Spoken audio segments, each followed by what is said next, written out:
Hello, our friends, Evolutionary Energy Arts family. Hello there, welcome back. Hope everybody is enjoying your day, and it's going to be spring equinox, and it's interesting to look at the history of things. These celebrations that we have, they go back a long time, but as I was just saying to Cindy, knowing what we have gotten from the guides and looking into the past when there was a tradition of a time when there was no moon and the earth wasn't tilted, we didn't have the equinoxes, we didn't have the solstices. Everything was always kind of steady state and harmonious. But it's fascinating because Cindy was getting that it was these extraterrestrials that gave us these traditions after the moon was put in place and the cataclysm that was the Younger Dryas event happened, and life reclaimed its position and started to spring anew again. Mm-hmm.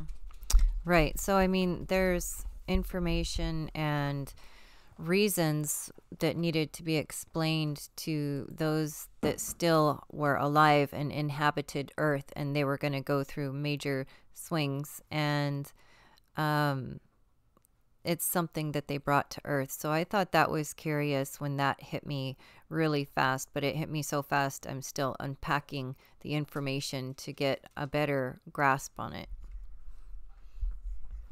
So we see in the northern hemisphere here, we have the vernal equinox, and in the autumnal equinox in the fall. So now we will be heading into spring, which, for many people is reason to celebrate after the winter. Now, we do know, I grew up in Connecticut, so winter didn't really end until kind of May. You could still get snow in the middle of April.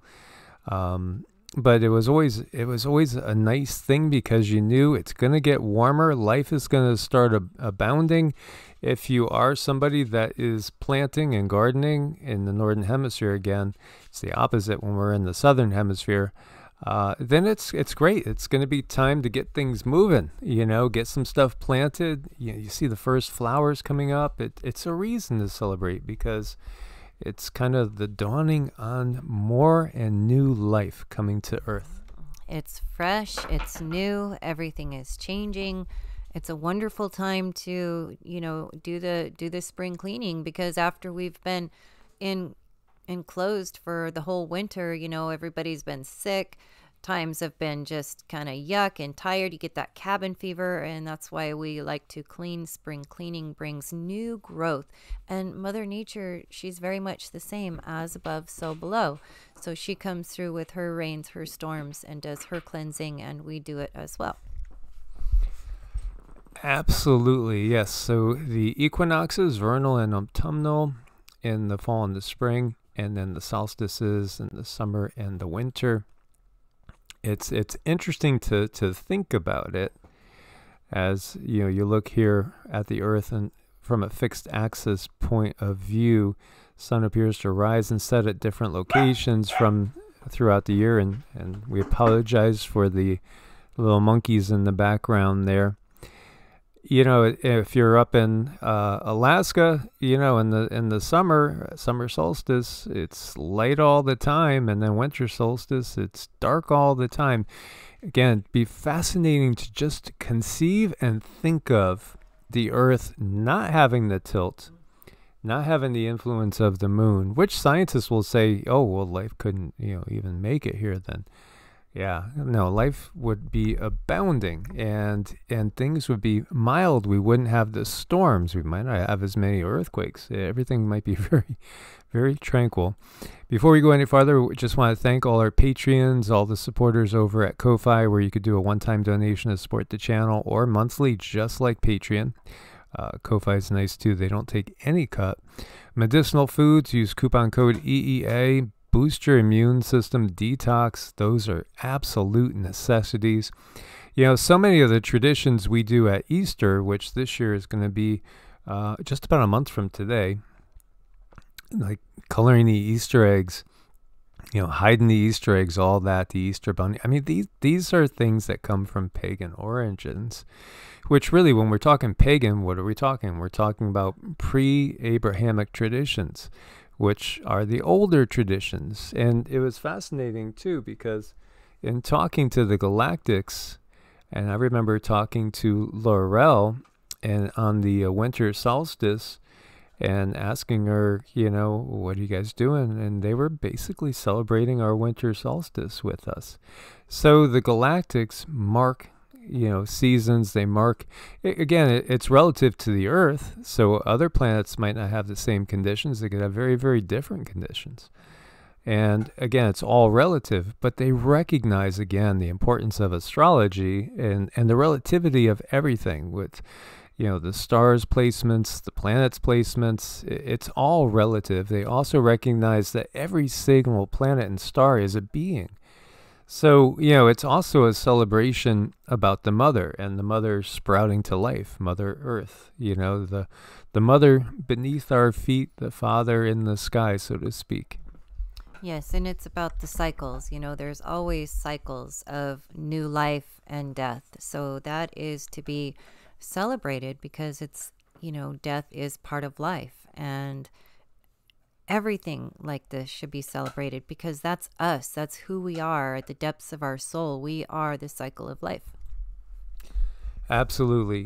For those that saw Zeitgeist, it gave some information, and many will say a lot of disinformation too, about the, origins of a lot of the quote unquote Christian traditions. And again, everything just gets rehashed over and over again. As we've shared with you, Yeshua's mission was not to be a blood sacrificed, not at all. It was all about teaching ascension, teaching about fifth density living, how to ascend, the importance of the heart chakra and all that. But yet we could see that when you look to a lot of these traditions like Osiris and, the dying and resurrecting gods, of which there were so many, it's all symbolic in a way as well about life and rebirth. And this is a time of rebirth. And, it's no doubt that they chose the time of the close to the spring equinox.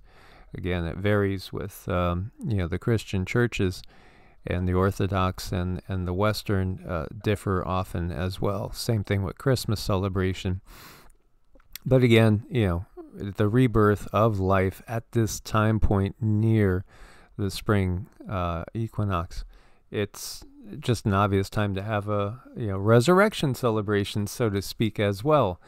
And again, all these traditions, it's all about the rebirth of everything that we see around us. If you're at a little bit higher latitudes and you see that there's no green around, there's no leaves on the trees, then you might start seeing buds sprouting. You might see leaves starting to come. You might see the birds getting busy and feeling very, very happy. And you might see just everything starting to abound and a feeling of abundance. And that's what it's all about. It's a celebration of life, of nature, and of abundance. And depending on what your tradition is, you might celebrate Ostara. And, again, it's interesting. We were talking about why bunnies? Well, bunnies are pretty prolific. Is it about that? Well, for the most part, that's what they say, that bunnies, well, they do that a lot. So they're bringing a lot of new energy. And this is what this part of the year is about. It's about that new, fresh energy that we all love and adore. And we kind of it's like getting a new breath of fresh air. It's like taking a deep breath after that long pause for the winter. There was a real rebirth of spirituality in many different ways, especially along the ways of trying to tie together different traditions.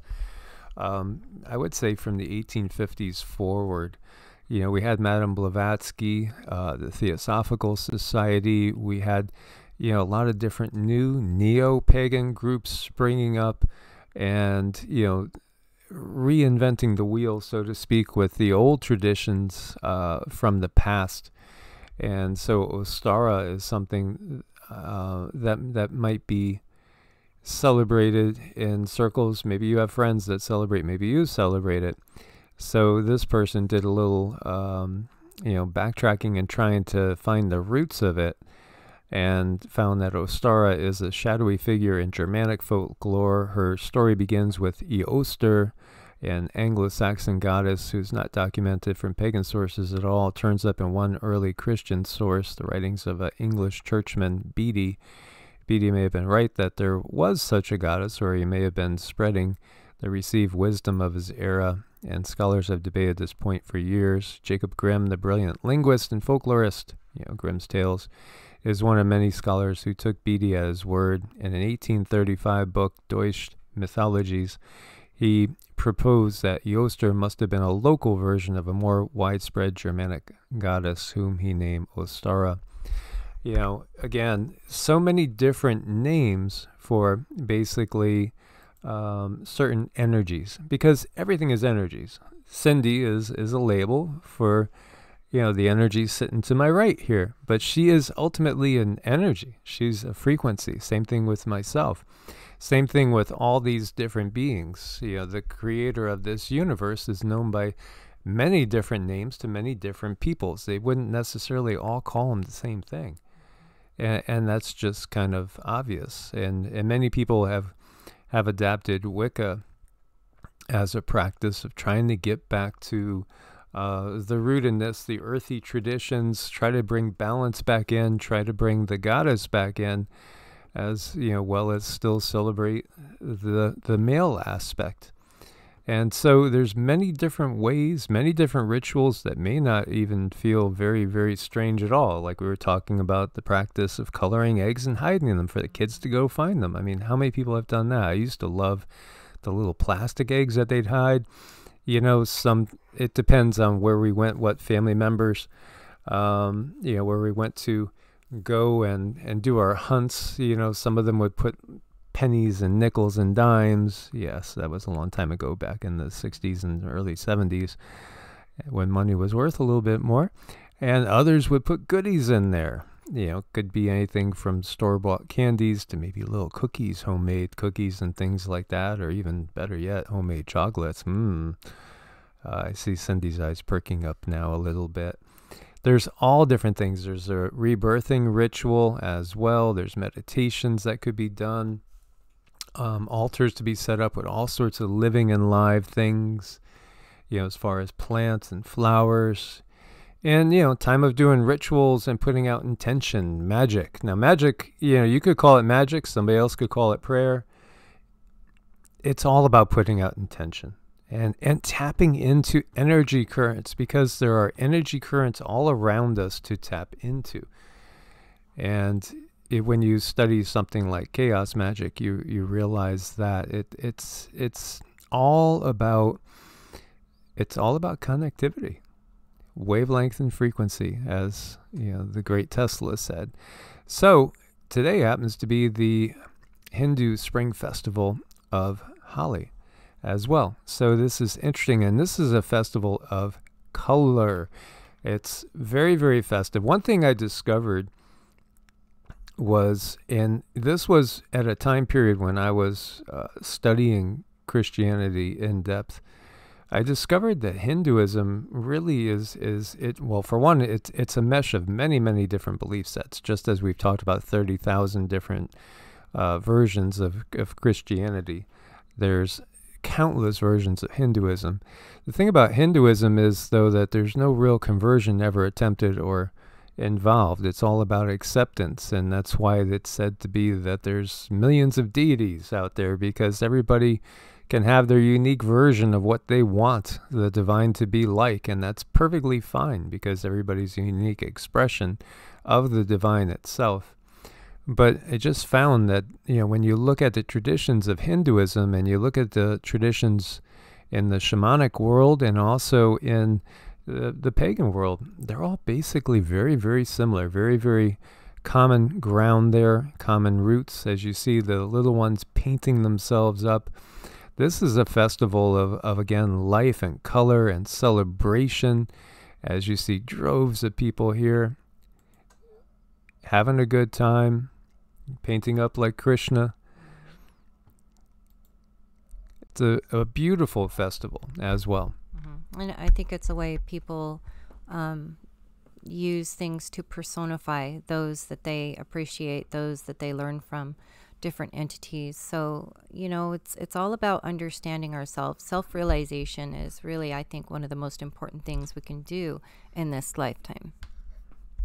Absolutely. And so, in the Hindu home, you will find an altar or altars. In pagan homes, you'll find the same thing in Wiccan homes.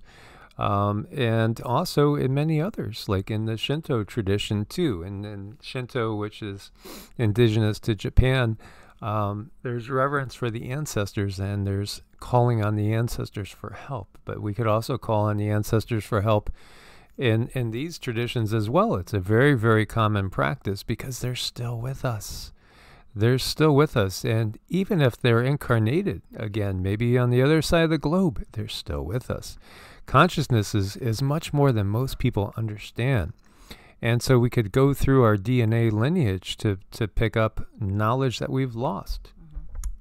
Right. And I believe all of this is just helping to bring us understanding to the world in which we live. When people want a lot of answers, they want to understand, they want to know why is this and why is that. So they do come up with a lot of myths, a lot of stories, a lot of things that people can relate to, people can parallel their lives to, and bring answers. Because really, people, when you get down to a lot of things, people want answers. And this is a way for other beings to bring understanding and answers to those who really want to explore this earth in a certain way. Absolutely. And so for about, I'd say 37 years now, I've had a personal altar in my home. And Cindy and I do. And it's loaded with, gosh, I don't know, tons of stuff. All sorts of stuff, all sorts of crystals and gems and different figurines from all different traditions. Yeshua's there with Mary, but so is Krishna and Shiva, and so is others from other traditions. As we've said so many times, these benevolent beings, they work together. They don't work in opposition. It's all just, humans' misunderstanding of higher density beings that would lead them to even think that, Krishna and, say, Buddha and Yeshua wouldn't be working together. Of course they would. They're all benevolent beings. They don't demark things by different labels. It's just all about heart-centered living and celebrating the life and the abundance that we've been given, being thankful for that which we have. And in these times, which are so trying for so many, perhaps it makes it easier for us to be thankful when we are, even if we're struggling with bills and things, at least, most of us have a roof over our head and are still able to put food on the table. And when we see what's going on, like over in Ukraine, for instance, and in many other countries too, everything is focused on Ukraine right now, but we've spoken about the war that hasn't stopped in Yemen, the war in Syria that's still going on. I mean, there's still so much chaos, so many different African countries. There's so many people in poverty all over the world. It's wonderful to give thanks and to celebrate in that thanks for all the things that we have been blessed with in our personal lives. That's really important. It's also important to look at the world you live in and decide to shift your perception in the way you wish to see it, because there's so many different ways of looking at things. There's so many different ways of bringing understanding, and one person's understanding, isn't going to match the next person's understanding. And that's why we live in a universe where we can all create our own perception. And that's a really beautiful thing. Absolutely. So, in our own way, if we could all send out a prayer for all those that are not as blessed as we are, all those that are suffering, going through trial and tribulation, maybe even, just trying to stay alive in an area that has gotten to be extremely dangerous. Let's send out our prayers for peace upon the world. And let's put it out there that our intention is that the warriors of the world will see that what's going on is just a needless division and lay down their arms and walk away from the battlefield and instead, set up a banquet table to celebrate with those that maybe they've had their differences with. And maybe they haven't even, which is the case. In most cases, the soldiers don't have any sort of difference with the opposing soldiers. It's just the powers that be that manipulate people and put them in these positions. Yep, for their very own comfort. Absolutely. So may the world wake up to that. As always, guys, thank you so much for your support in every way. God bless and namaste. Namaste.